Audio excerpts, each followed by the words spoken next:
Selamat malam Bapak Ibu Majelis yang kami hormati. Salam semua. Shalom.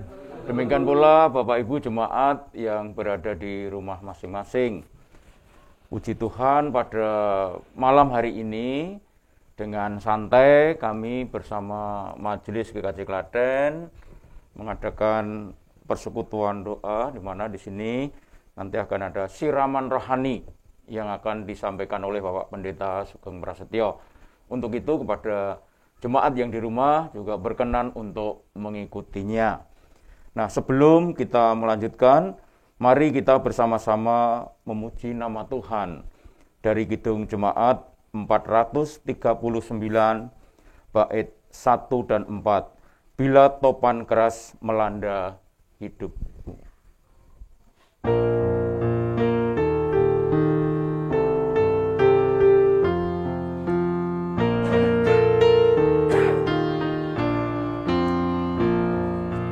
Bila topan keras melanda hidupmu, bila putus asa dan letih lesu, berkat Tuhan satu-satu hitunglah, kau niscaya kagum oleh kasih-Nya. Berkat Tuhan mari hitunglah, kau kan kagum oleh kasih-Nya.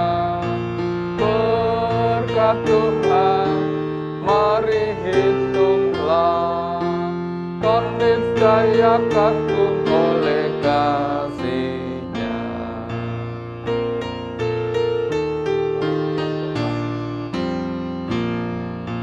Dalam pergumulanmu di dunia, janganlah khawatir, Tuhan adalah. Hitunglah berkat sepanjang hidupmu, Tuhan malaikat menyertaimu.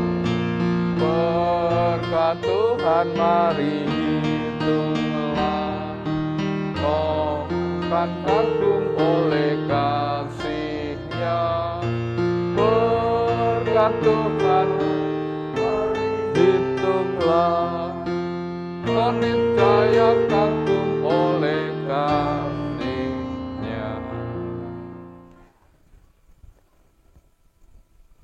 Bapak Ibu, Saudara yang dikasihi Tuhan, mari mengawali persekutuan kita pada malam hari ini. Kita berdoa bersama-sama. Kita satukan hati memohon kepada Tuhan. Kita berdoa.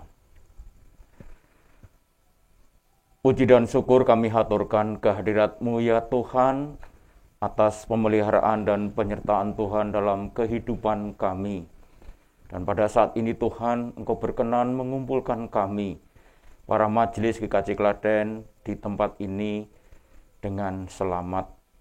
Saat ini Tuhan, kami ingin mendengarkan firman-Mu sebagai pemeliharaan iman kehidupan kami, bersama-sama dengan jemaat-Mu GKJ Klaten dimanapun mereka berada.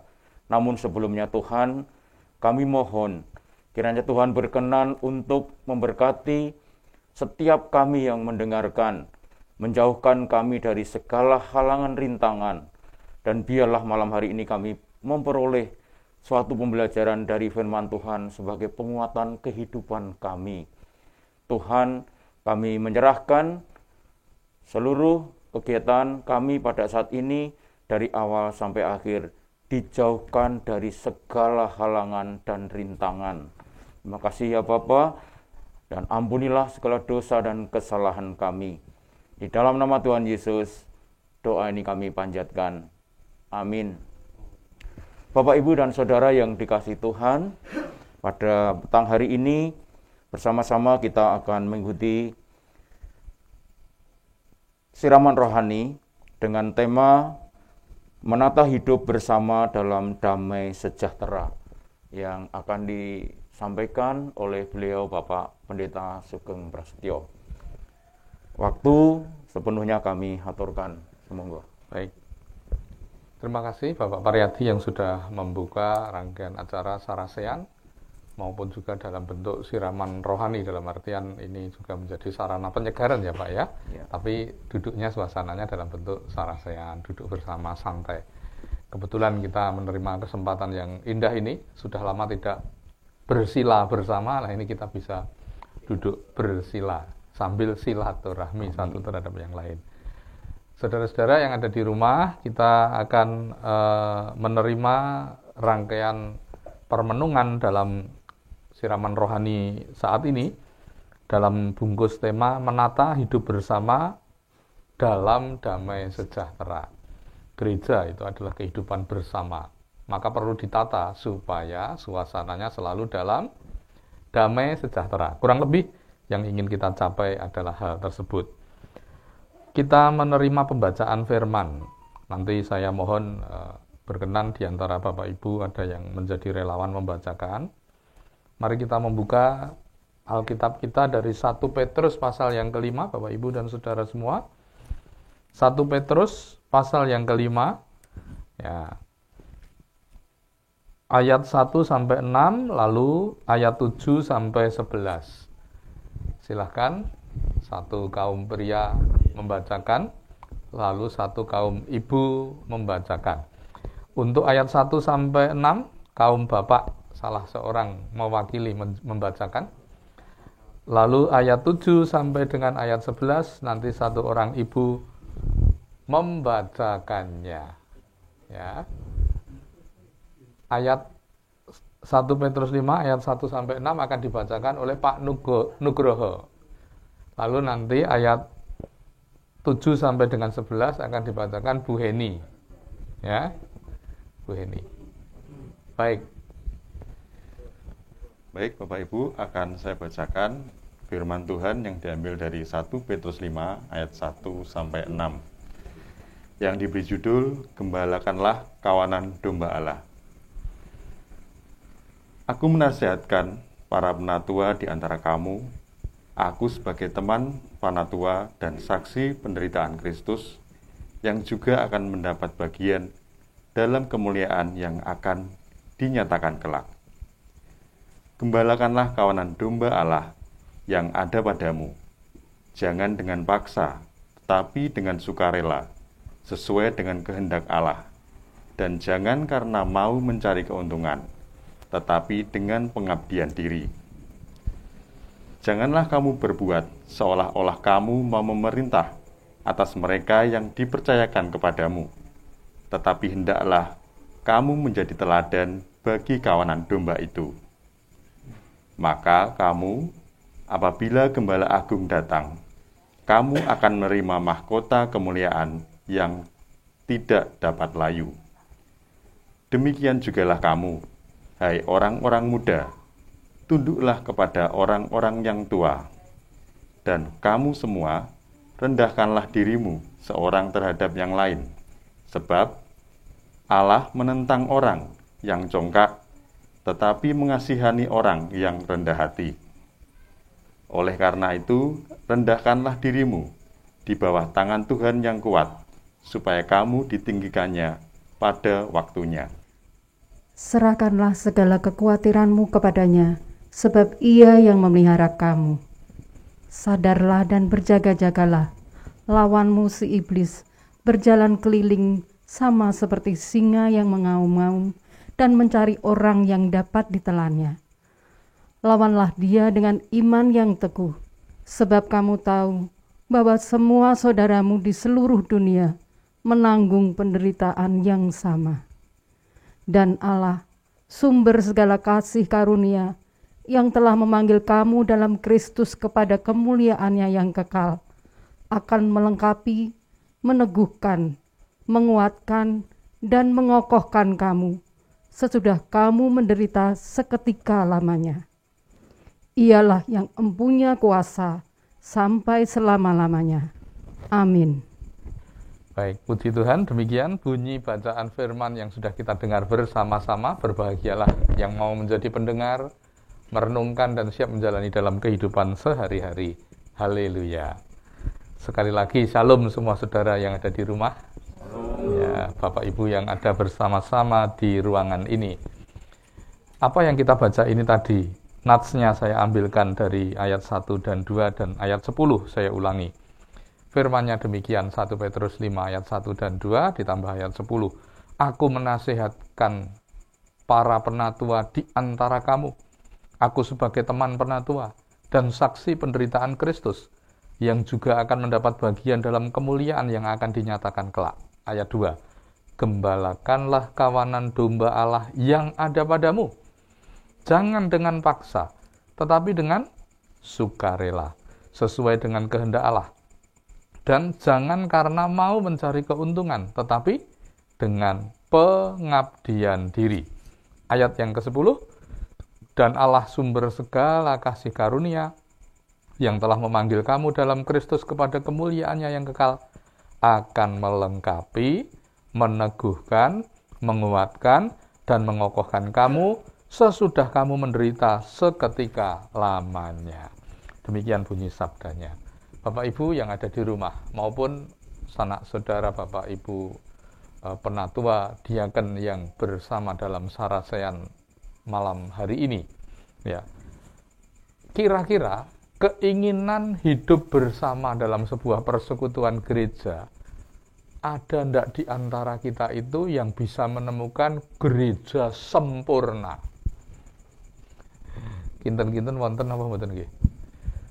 Bisa ndak di muka bumi ini kita menemukan gereja sempurna tanpa ada kesalahan, tanpa ada cacat, tanpa ada perselisihan begitu ya? Tanpa ada ketegangan di antara para pelayan maupun di antara umat yang berhimpun di dalamnya. Turun, kalau tidak gereja, mungkin keluarga yang lebih kecil jumlah orang yang dipersekutukan atau membangun kehidupan bersama. Karena tema kita tadi kan menata hidup bersama dalam damai sejahtera. Bisa hidup bersama dalam keluarga sekupnya, dan yang utama dalam diskusi kita atau siraman rohani dan sarasean kita malam hari ini adalah kehidupan bersama dalam bergereja atau berjemaat. Nah, kalau di gereja tidak ada, sekarang di keluarga siapa tahu yang lebih kecil, ada enggak keluarga saudara, tetangga saudara, teman-teman saudara, atau di tengah kehidupan berjemaat ini, keluarga Kristen yang sempurna. Kinten-kinten enten mboten? Mboten wonten nggih. Neng pengen mboten urip bareng di dalam komunitas yang sempurna, ingin enggak? Sangat menginginkan. Tapi dalam kenyataan kita tidak menemukan. Berarti mau tidak mau kita harus menghidupi ingin sempurna, mengusahakan sempurna, walaupun sadar mungkin tidak kita jumpai sekonyong-konyong ada. Tapi itu merupakan usaha dan tanggung jawab bersama. Dalam sebuah leader inspiration today, renungan untuk para pemimpin, ya, inspirasi renungan setiap hari, ya, ada satu topik tentang kehidupan gereja, ya. Itu dituliskan oleh Nicky Gumbel. Petian tulisannya seperti ini: berhentilah mencari gereja yang sempurna, karena gereja sempurna tidak pernah ada dan tidak akan ketemu di muka bumi. Seandainya saudara menemukannya, maka pada saat saudara bergabung, maka gereja itu pun akan kehilangan kesempurnaan yang tadi dimilikinya. Ini kata Nicky Gumbel, satu sindiran atau satu ungkapan konklusi, satu kesimpulan begitu ya. Banyak orang yang menginginkan kesempurnaan, mencari-cari. Toh kalau ada pun, ketika yang bergereja inginnya adalah hadir di sebuah gereja sempurna, dia datang, kesempurnaan yang semula dilihat ada di situ, ternyata dalam tanda petik terancam akan ternoda. Jadi masing-masing pribadi yang berhimpun membawa potensi bisa menjaga dan mewujudkan kesempurnaan itu, atau juga potensi dari orang yang sama bisa menodai dan melunturkan, menodai atau mencemarkan harapan sempurna dari sebuah kehidupan gereja. Karenanya, melalui renungan ini, menata hidup bersama menuju kesempurnaan itu adalah tanggung jawab bersama.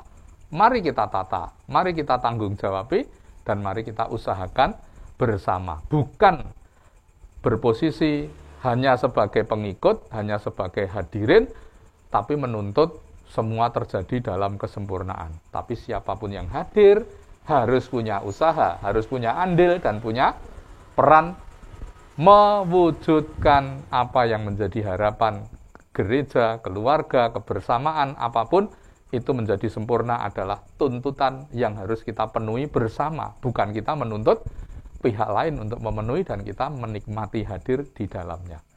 Ketika hanya tujuannya menikmati, tujuannya mencari dan bergabung di dalamnya tanpa kita memberikan andil, kesempurnaan itu sebenarnya sudah kelong, sudah terhilang, terambil saat motivasi hidup dalam kebersamaan hanya menuntut kesempurnaan dari pihak lain.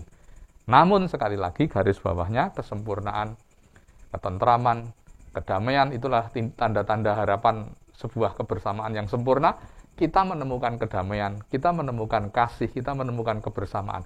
Itu harus diusahakan bersama-sama. Masuk dalam permenungan yang pertama, yaitu untuk kehidupan bersama yang tertata itu diperlukan satu, ada unsur kepemimpinan. Kersa napa mboten, ikhlas napa mboten, menawi pengen kehidupan bersamanya tadi tertata, harus merelakan ada yang duduk dalam ranah atau dalam level kepemimpinan. Itu apa saja, kebersamaan apa saja. Paling kecil lah, kebersamaan keluarga.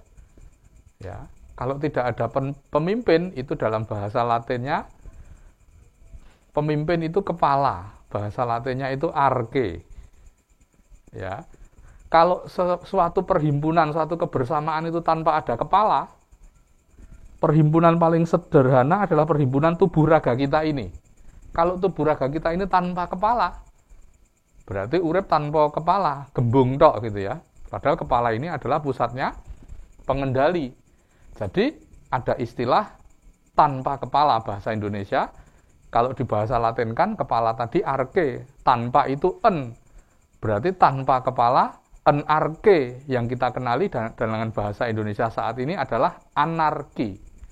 Jadi kalau kehidupan bersama tapi tidak mau memberikan ruang bagi kepemimpinan, itu kehidupan bersama yang akan warnanya nanti anarki, kehidupan yang tanpa pemimpin.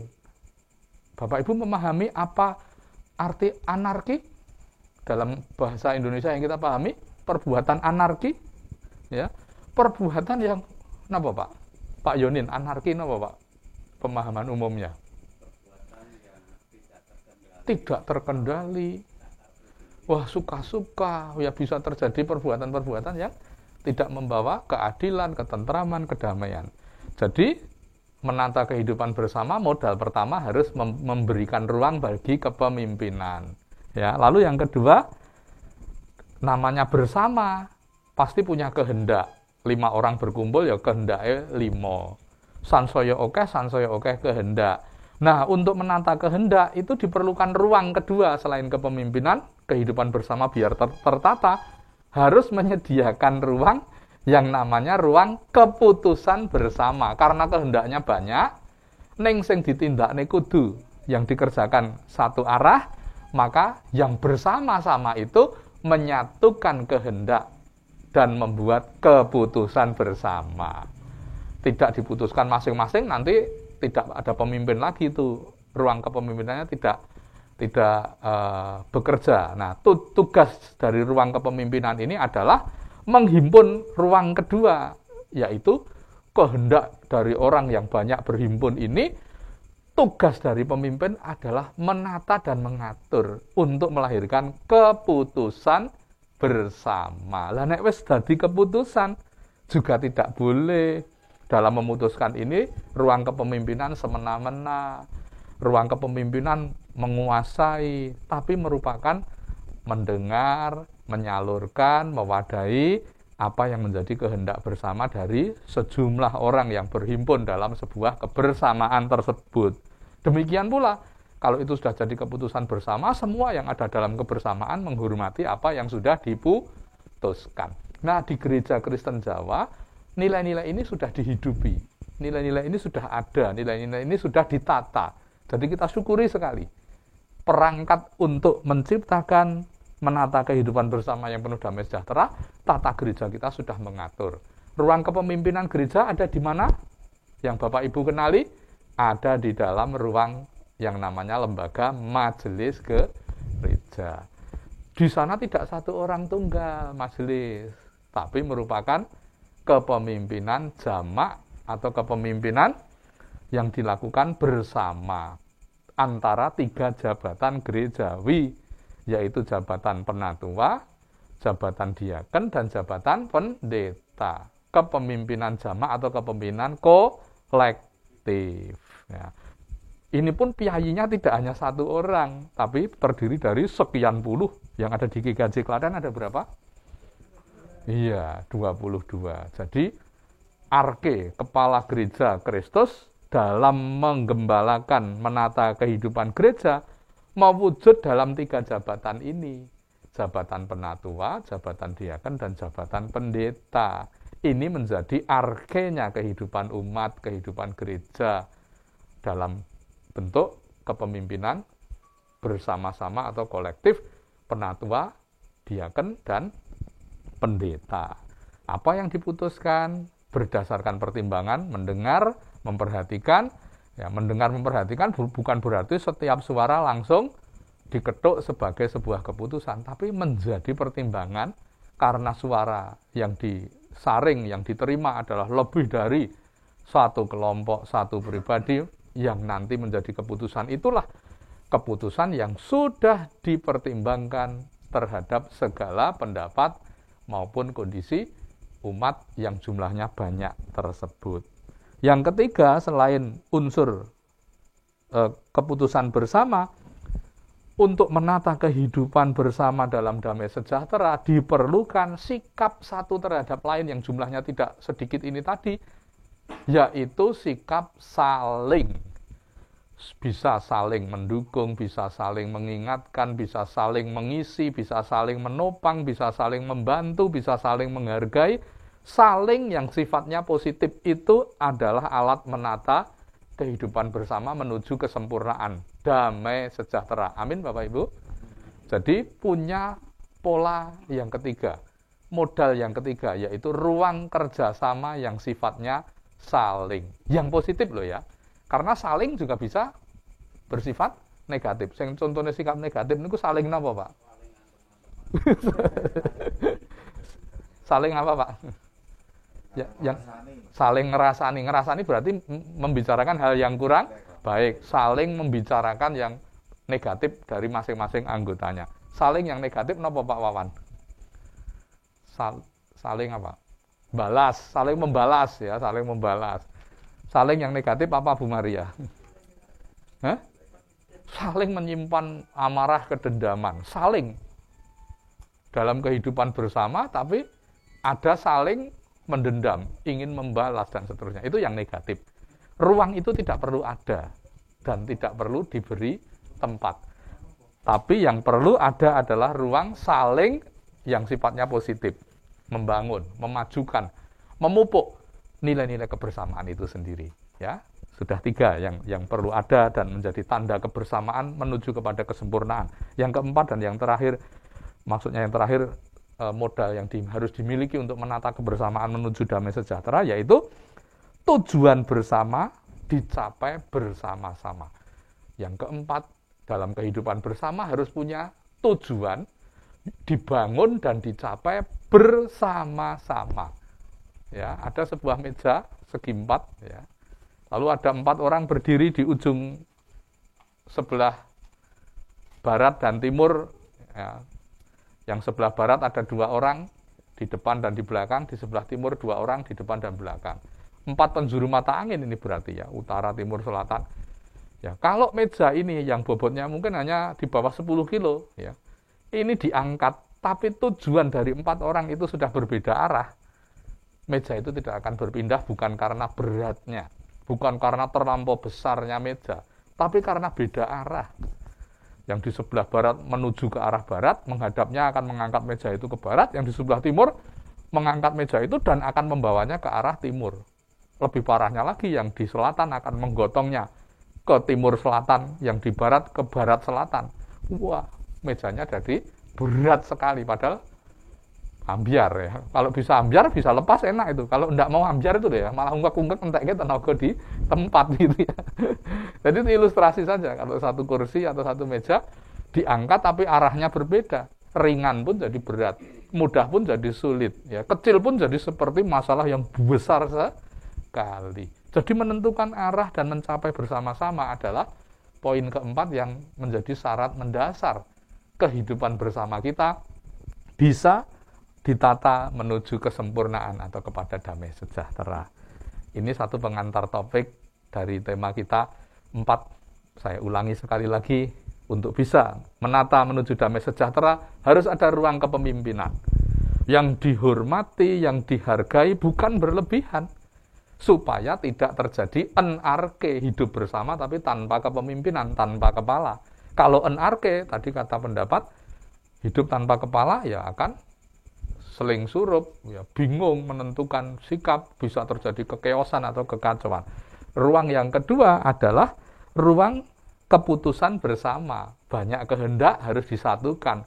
Kalau sudah satu dihargai, tidak akan bisa menjawab 50 orang dengan 50 keputusan yang berbeda-beda. Namanya tidak kehidupan bersama. Kehidupan masing-masing dalam kebersamaan. Nah, ini juga tidak mencerminkan kehidupan bersama. Kehidupan bersama kehendaknya bisa beda. Tapi kalau sudah diputuskan harus menjadi keputusan bersama. Lalu hubungan yang saling, yang positif, saling yang sifatnya baik, saling yang sifatnya membangun. Jangan saling yang negatif. Ya, lalu yang keempat, harus membangun tujuan dan mencapainya juga dengan bersama-sama. Bagian kedua dan terakhir, ada 2 bagian yang berkaitan dengan ayat yang kita baca. Sikap pemimpin yang bisa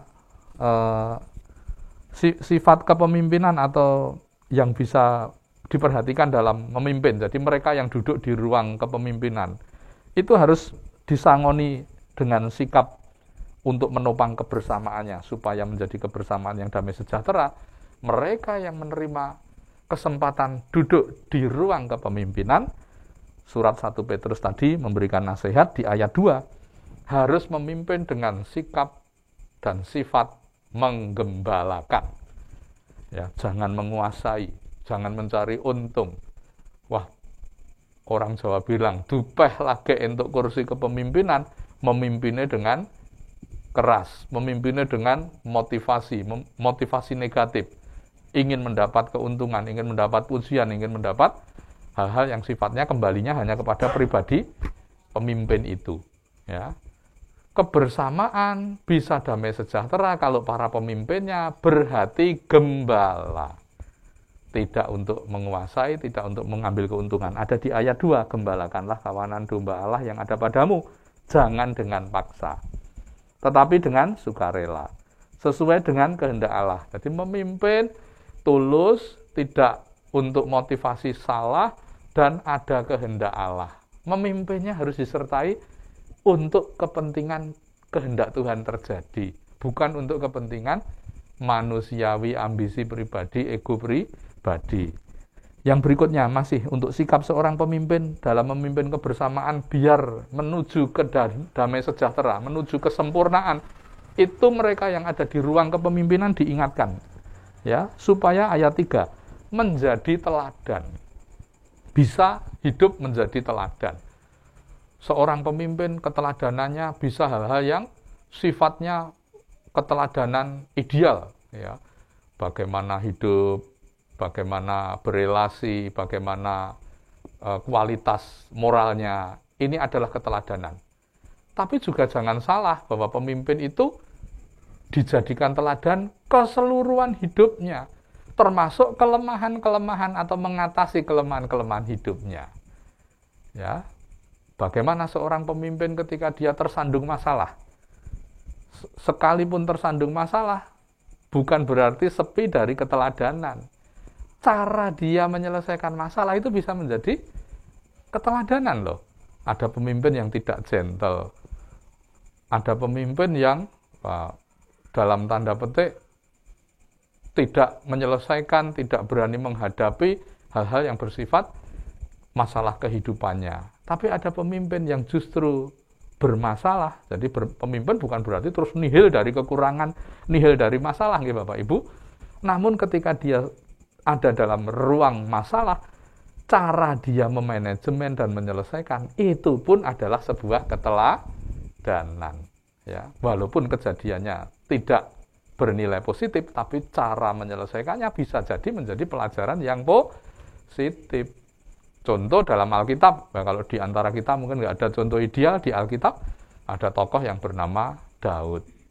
Ya, bagaimana dia mengalami peristiwa ya Pak ya, tersandung, mengalami jatuh, ya. Tapi tetap di mata Allah, karena ada nilai-nilai yang bisa dijadikan teladan. Dia mau mengaku, dia mau bertobat, Allah memulihkan. Ada tokoh yang namanya bapak orang beriman, yaitu Abraham. Ketika dia masuk ke Mesir, istrinya itu cantiknya luar biasa. Dia khawatir kalau nanti istrinya dimiliki oleh orang Mesir, mengancam keselamatannya Abraham. Maka kepada publik, bahkan kepada raja, dia liar, berbohong. Ini bukan istriku kok, ini adikku. Dengan tujuan supaya tidak mengancam keselamatan nyawanya. Tapi habis itu dia menyesali dan memohon kepada Tuhan pengampunan yang luar biasa. Bahkan Tuhan berlaku luar biasa, melindungi istrinya, sehingga ketika Raja Mesir menghendaki istrinya ini akan dipersunting, ya, dia tidak ada perasaan mengingini, tiba-tiba menjadi dingin dan mentah. Bahkan diingatkan oleh Tuhan melalui mimpi bahwa itu bukan adik, tapi itu istrinya Abraham. Jangan kau ganggu, kalau engkau sampai mengganggu, Tuhan yang akan turun tangan menghukum Mesir dan raja yang berbuat seperti itu. Jadi ada kejatuhan pemimpin pun, ke pergumulan saya sebut, masalah bentuknya, cara dia menghadapi dan menyelesaikan itu bisa menjadi teladan. Jadi bukan berarti kalau ada yang bergumul, yang ada bermasalah, lalu menganggap sebuah ketidaksempurnaan dan kita buang. Kita bisa belajar dari mentalnya, dari sikapnya, dari cara dia tetap takut dan hormat kepada Tuhan di tengah dia menanggung kesalahan manusiawinya. Ketika dia adalah figur pemimpin, dia pun masih bisa menjadikan posisi keberdosaan atau kebersalahannya yang diteladani bukan peristiwa bersalahnya, tapi menyelesaikan, merekonsiliasi, pertobatannya, itu bisa menjadi teladan yang menguatkan sesama yang mungkin memiliki pergumulan yang sama. Lalu berikutnya, yang terakhir dari bagian sikap yang harus dimiliki selain para pemimpin, yaitu sikap yang dipimpin. Ya, toh? Kehidupan bersama tadi kan ada ruang pemimpin dan ada ruang anggota atau ruang massa. Ya, ruang pemimpin, ruang massa. Nah, bagian pemimpin sudah diingatkan, memimpin dengan sikap gembala, memimpin dengan tidak memaksa, ada kerendahan hati, ada kerelaan sesuai kehendak Tuhan, dan bisa menjadi teladan dalam seluruh potret kehidupannya. Saat dia taat, saat dia tersandung, sampai saat dia terbangun atau bangkit kembali. Itu bisa dijadikan potret keteladanan hidup. Sekarang andil seorang yang dipimpin atau pribadi-pribadi yang dipimpin dalam kehidupan bersama untuk menciptakan damai sejahtera, andil dari yang dipimpin itu apa? Ayat 5. Ya, dari 1 Petrus 5 tadi ayat yang ke-5. Demikian jugalah kamu, hai orang-orang muda, tunduklah kepada orang-orang yang tua, dan kamu semua rendahkanlah dirimu seorang terhadap yang lain. Jadi, bagi yang dipimpin dalam sebuah kebersamaan biar bisa mencapai kesempurnaan, yang dipimpin punya watak dasar tunduk. Diibaratkan siapapun umurnya, kalau dia pada posisi kedudukan sebagai yang dipimpin, berapapun umurnya, memposisikan seperti yang muda. Sedangkan pemimpin, siapapun dan berapapun umurnya, diposisikan sebagai yang tua. Hingga relasi tanggung jawabnya yang dipimpin kepada para pemimpin memiliki watak dasar taat, tunduk, tidak melawan, penuh rasa hormat. Ayat yang ke-7, tidak punya kekhawatiran atau kecurigaan. Serahkanlah segala khawatirmu kepadanya, sebab ia yang memelihara kamu. Ini bisa bermakna letterlek, khawatir terhadap hal-hal yang akan terjadi pada pribadi seseorang dalam kehidupan bersama, kekhawatiran yang dipimpin terhadap kemurnian para pemimpin. Hilangkan rasa khawatir. Khawatir itu bisa positif, bisa berangkat dari negatif. Khawatir yang positif ya mengkhawatirkan ya kegagalan, ketidakberhasilan, ketidakmampuan. Diartikan negatif, khawatir itu bisa kecurigaan. Wah jojo ra bener, wah jojo ra tenanan, jojo ra iso. Itu bentuk kekhawatiran yang negatif dari yang dipimpin kepada para pemimpinnya. Serahkan itu semua. Kalau kita punya pikiran negatif terhadap para pemimpin, hal-hal yang negatif ini serahkanlah kekhawatiranmu kepada Tuhan.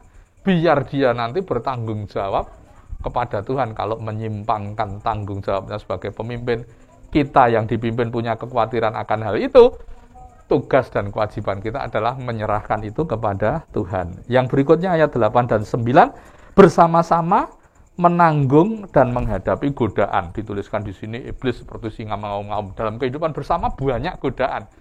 Akan menjadi kecil, akan menjadi rampung kalau yang digoda bersama-sama itu bergandengan tangan menghadapinya.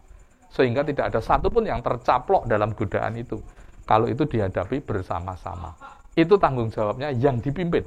Ya, tunduk, taat, rendah hati seperti posisi pemuda dengan orang yang lebih tua. Para pemimpin ditempatkan, berapapun umurnya, siapapun dia, nek pemimpin dituakan. Siapapun umurnya, siapa dia, kalau pada posisi yang dipimpin, relalah menempatkan diri sebagai yang muda, menghormati yang tua. Alkitab mengatur demikian.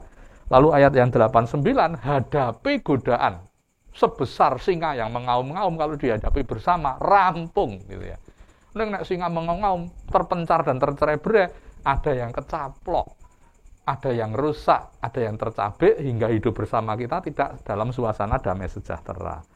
Dan ayat yang ke-10, baik yang dipimpin maupun yang memimpin, baik yang dituakan maupun yang muda, dalam posisi memimpin maupun yang dipimpin, ayat yang ke-10, semua akan diperlengkapi bisa. Jangan pernah berkata, wah ini tidak adil. Masa saya disuruh menghormati, disuruh mentaati, sopo deh. Ya, masih muda, duduk di kursi kepemimpinan, kita anggap sebagai, walah, rumudeng apa-apa. Beda no karo aku no, pengalamanku wis pirang-pirang. Tidak, jangan takut.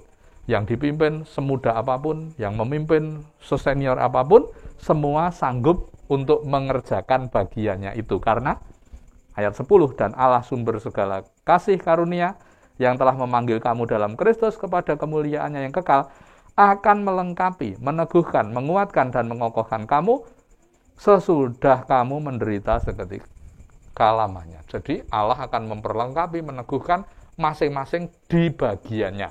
Yang duduk di pemimpin ya diteguhkan, ya dikuatkan. Yang duduk yang dipimpin ya sama, akan tunduk dengan ikhlas, dengan taat. Niscaya bila ini terjadi, kesempurnaan akan kita ciptakan bersama, yaitu adanya damai sejahtera, cinta kasih, sukacita di dalam kehidupan bersama kita, di dalam kehidupan bergereja kita. Karena Tuhan memampukan kita masing-masing untuk mewujudkannya. Tuhan memberkati kita semua. Amin. Demikian Bapak, Ibu, dan saudara sekalian, uraian renungan menciptakan kehidupan bersama yang penuh damai sejahtera. Yang duduk di kepemimpinan maupun yang dipimpin dimampukan Tuhan, karena Tuhan melengkapi kita untuk mewujudkan kebersamaan yang penuh damai sejahtera. Mari kita bersama menaikkan pujian dari Kidung Jemaat 50, bait 1 sampai 3 interlude, dilanjut bait 4 sampai yang ke-6.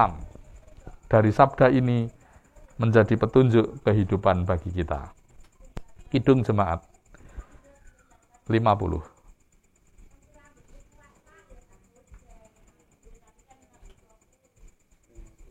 50A.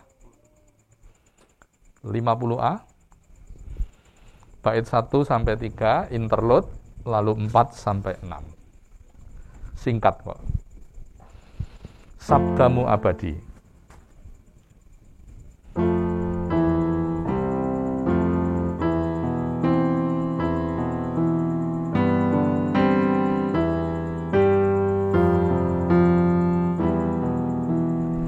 Sabdamu abadi, sulung langkah kami yang mengikutinya, hidup sukacita.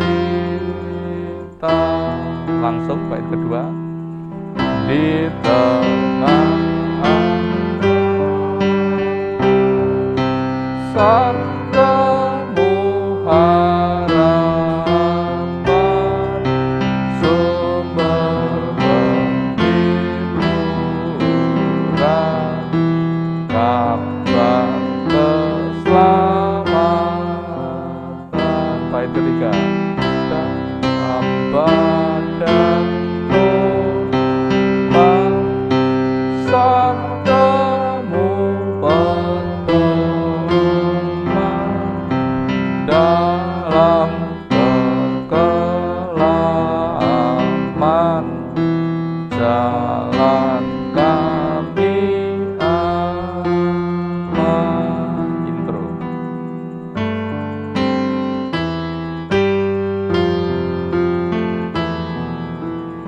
Sabdamu sembuh,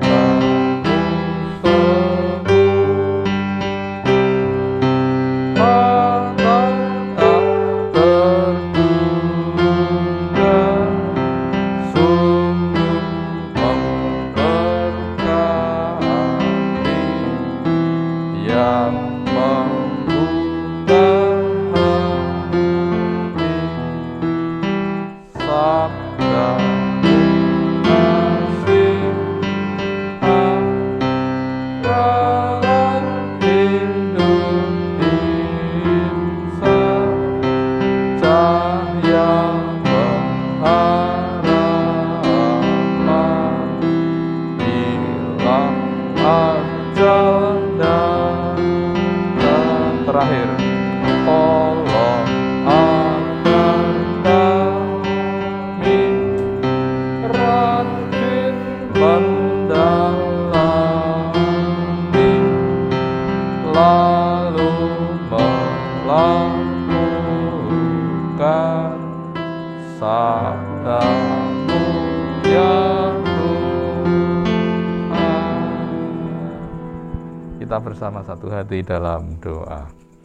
Kami mengucapkan syukur atas sabda kehidupan melalui surat 1 Petrus yang boleh kami renungkan, mengingatkan kepada yang duduk sebagai pemimpin, mengingatkan kepada yang dipimpin untuk punya andil menciptakan kehidupan bersama yang penuh damai sejahtera. Kami sadari semua rindu bertemu dengan keluarga, bertemu dengan gereja, bertemu dengan masyarakat, bangsa negara, sebagai bentuk kehidupan bersama. Semua rindu kalau boleh berada di tengah kehidupan bersama yang sempurna. Tapi ternyata kesempurnaan itu tidak datang dari langit, tapi kesempurnaan itu harus kami usahakan juga bersama-sama. Tolonglah, dan kami berdoa untuk yang duduk sebagai pemimpin dalam kehidupan keluarga. Tolonglah dan berkatilah yang duduk sebagai pemimpin dalam kehidupan bersama gereja, yaitu penatua, diaken, pendeta. Diberkati Tuhan dapat menunaikan tugas dalam tanggung jawabnya sebagai pemimpin, menciptakan kehidupan bersama di gereja penuh damai sejahtera. Demikian pula yang dipimpin ada ketaatan, ada ketundukan, ada sikap menghargai keputusan bersama, ada semangat membangun tujuan dan menggapai tujuan itu bersama-sama, hidup saling dalam suasana yang positif bersama-sama. Hingga betul-betul akhirnya kebersamaan kami dengan banyaknya kekurangan, tapi tetap kami merasakan hadirnya kasih, kami merasa hadirnya kedamaian dan ketentraman, hingga kebersamaan kami menuju kesempurnaan. Kami juga berdoa saat ini untuk sanak saudara kami yang tidak dapat bisa berhimpun, baik warga jemaat di bloknya masing-masing karena keadaan sakit, kami doakan. Kami mohon berkah untuk Bapak Joko Basuki dan keluarganya yang masih terus merawat pulih sehatnya Bapak Joko Basuki, diberi kuat, selamat, sehat. Kami juga doa Ibu selamat Ibu Sumiati Selamat Haryanto di Blok 2 yang juga masa pemulihan masih dirawat di rumah, diberkati pulih sembuh dan sehat. Kami juga membawa anak-anak kami dalam berkah Tuhan, diberkati studi mereka dapat lancar berjalan. Kami juga doakan mohon berkat tanpa ekses pengenaan vaksin kepada sebagian besar dari masyarakat kami, termasuk jemaat di gereja dan para pelayannya. Terima kasih Tuhan untuk pengenaan vaksin ini menambah daya semangat menjalani kehidupan dengan lebih tenang, namun tetap peduli dan mengupayakan pola hidup sehat di tengah hidup pribadi, keluarga, dan gereja. Demikian pula kami mengaturkan, mungkin di antara kami mengucapkan syukur membawa persembahan melalui pelayanan sarasehan malam hari ini. Persembahan yang dihaturkan masing-masing, kiranya Tuhan berkenan menerima dan memberkati. Demikian seluruh rangkaian pelayanan kami akhiri dan doa permohonan disertai syukur kami panjatkan. Dalam nama Tuhan Yesus kami berdoa. Amin. Kita akhiri dengan pujian penutup Bapak Ibu, Kidung Jemaat 403 bait 1 dan 3. Sesudahnya kita terima berkat. 403 bait 1 dan 3. Hujan berkat kan tercurah.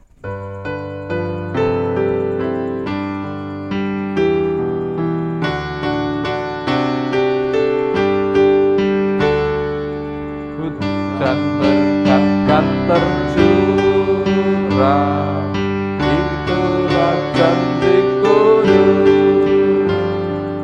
hidup segar dari surga dan diberi penebus. Hujan berkatmu itu yang kami perlu, sudah menetes berkat-Mu, biar tercurah penuh. Bait ketiga, bila akan mengaturkan persembahan silakan. Hujan berkat kan tercurah, kini kami berseru, berilah dengan limpah ruah, agar genap sabda-Mu. Hujan berkat-Mu itu yang kami perlu, sudah menetes berkat-Mu, biar tercurah penuh. Mari kita tutup dan terima berkat. Kami akhiri semua rangkaian pelayanan sarasehan yang menjadi sarana juga siraman rohani bagi hati umat-Mu dengan penuh rasa syukur. Jadikanlah kehidupan bersama kami di Gereja Kristen Jawa Klaten kehidupan bersama yang penuh damai sejahtera. Di dalam nama Tuhan Yesus juga kami haturkan persembahan syukur. Kiranya Tuhan sucikan, Tuhan terima menjadi sarana keluhuran bagi kemuliaan nama Tuhan. Semua rangkaian pelayanan berakhir karena kemurahan dan pertolongan Tuhan. Kami bersyukur dalam nama Tuhan Yesus, dan kami akhiri dengan memohon, turunkanlah berkat-Mu. Turun menaungi saudara semua. Berkat dari Tuhan Allah Bapa kita, kasih karunia Tuhan Allah Bapa, dan damai sejahtera Kristus Yesus dalam kuasa Roh Kudus memberkati saudara sekalian hari ini sampai selama-lamanya. Haleluya. Amin. Kami kembalikan Pak Pariyadi untuk menyampaikan penutup. Luar biasa renungan kita pada saat ini, Bapak, Ibu, dan saudara sekalian. Terima kasih Pak Pendeta, menjadi penguatan bagi kita semua. Mari bersama-sama kita menata kehidupan bersama kita dalam damai dan sejahtera. Bapak, Ibu, dan saudara, demikian sarasehan kita pada malam hari ini. Kiranya berkat Tuhan senantiasa ada pada kita, keluarga-keluarga semua dalam keadaan sehat. Amin. Dan kami akhiri, terima kasih, Tuhan memberkati kita semua. Salam, Salam, semuanya. sampai ketemu.